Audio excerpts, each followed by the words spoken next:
ঘাটে সপ্তম শ্রেণীর নাবালিকা ধর্ষণকারী মনোজ পালের ফাঁসি চাই, ফাঁসি চাই, ফাঁসি চাই, মনোজ পালের ফাঁসি চাই, ফাঁসি চাই, ফাঁসি চাই, আমার বোনের ধর্ষণকারীদের ফাঁসি চাই, ফাঁসি চাই, ফাঁসি চাই, মনোজ পালের ফাঁসি চাই, ফাঁসি চাই, ফাঁসি চাই, ধর্ষণকারীদের ফাঁসি চাই, ফাঁসি চাই, ফাঁসি চাই, আমার বোনের ধর্ষণকারীদের ফাঁসি চাই, ফাঁসি চাই, ফাঁসি চাই, আমার বোনের খুনিদের ফাঁসি চাই, ফাঁসি চাই, ফাঁসি চাই।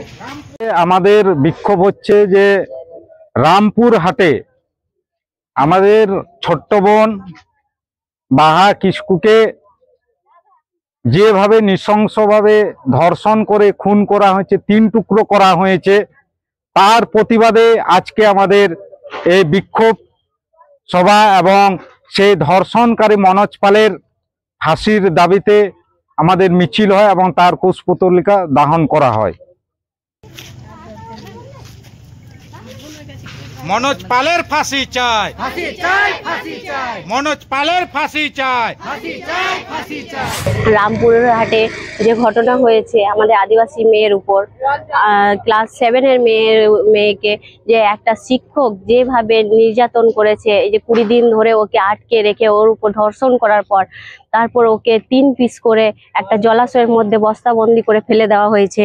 তারপর আপনার বাঁকুড়ায় হয়েছে, পুরুলিয়ায় হয়েছে। এই যে আদিবাসী মেয়েদের উপরে এইভাবে যে ঘটনাগুলো হচ্ছে, এই ঘটনাকে কেন্দ্র করে আমরা আজকে প্রতিবাদ করতে রাস্তায় নেমেছি। আমার নাম কান্তি মুর্মু, আমি বাসরা গ্রামের একজন বাসিন্দা। নির্যাতন মানছি না, মানবো না। We want justice. We want justice. We want justice. আজকে আগে আমরা হাতে মোমবাতি নিয়ে এই বাসড়া এলাকার মিছিল করেছি, এই নিয়ে যে আমাদের পশ্চিম বাংলার নানা প্রান্তে আমাদের মা বোনদের উপর যেভাবে শারীরিক নির্যাতন হচ্ছে তার প্রতিবাদ এই বাসরা এলাকার মানুষ সব সময় করে এসেছে। আমরা যদি দেখি খুবই দুঃখের বিষয়, ইদানিং সময়ে 3 দিনে 3 জেলায় বিশেষ করে একটা বিশেষ সম্প্রদায়ের উপর, আদিবাসী ছাত্রের উপর যে শারীরিক নির্যাতন বাঁকুড়া থেকে শুরু হয়েছে, সেখানে আমাদের একজন ছোট্ট বোনের উপর শারীরিক নির্যাতন হচ্ছিল, তিনি তার প্রতিবাদ করেছেন, কিছুটা তিনি বেঁচে আছেন। তারপর খুবই জঘন্য, যেখানে আমাদের সমাজ ব্যবস্থায় আমরা মনে করি মা বাবার পর যদি কারো স্থান থাকে সে হচ্ছে একমাত্র শিক্ষকের, যে আমাদেরকে শিক্ষা দান করে। কিন্তু খুবই লজ্জার বিষয়, কয়েকজন শিক্ষক ইদানিং কালে যে ঘটনাগুলো ঘটিয়েছে সেটাতে শিক্ষক সমাজের সঙ্গে সঙ্গে আমাদের পুরো সমাজের মাথা হেট হয়ে গেছে।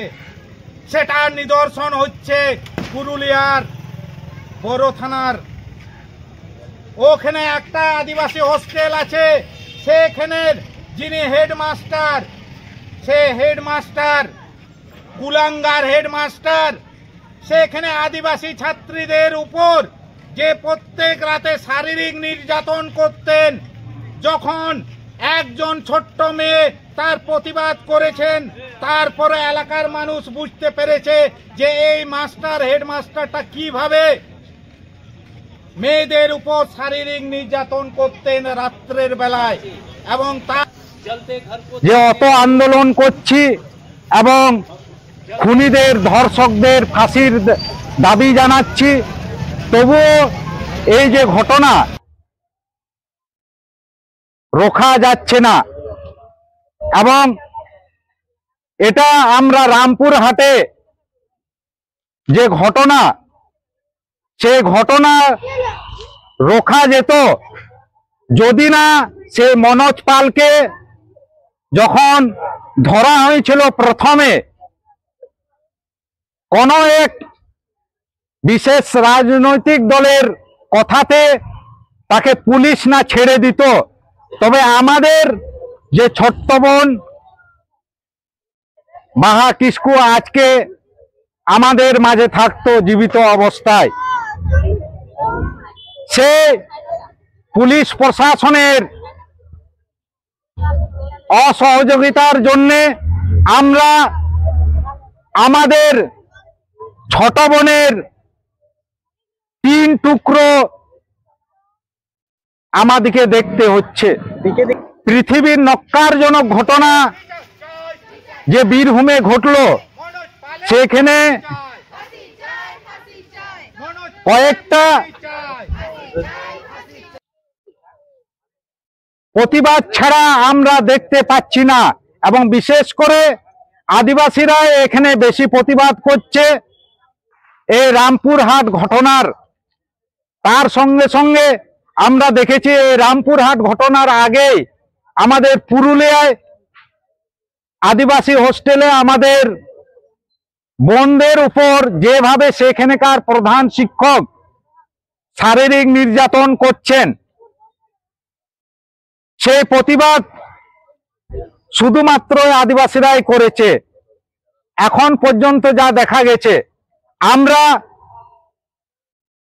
সমস্ত শুভবুদ্ধি সম্পন্ন সামাজিক মানুষের কাছে আমাদের নিবেদন যে আপনারা যে দেখবেন না যে আদিবাসী মেয়েদের সঙ্গে হয়েছে, যেভাবে অভয়ার সময় মানুষ রাস্তায় নেমেছিল, আমাদের যে ছোট্ট বোন বাহা কিস্কুর যে দেহাংশে 3 টুকরো করা হয়েছে, এখনো পর্যন্ত তার হাত পা সম্ভবত খুঁজে পাওয়া যায়নি। আমার নাম সঞ্জয় হেমব্রম, আমি এসটিডি ক্লাবের সম্পাদক।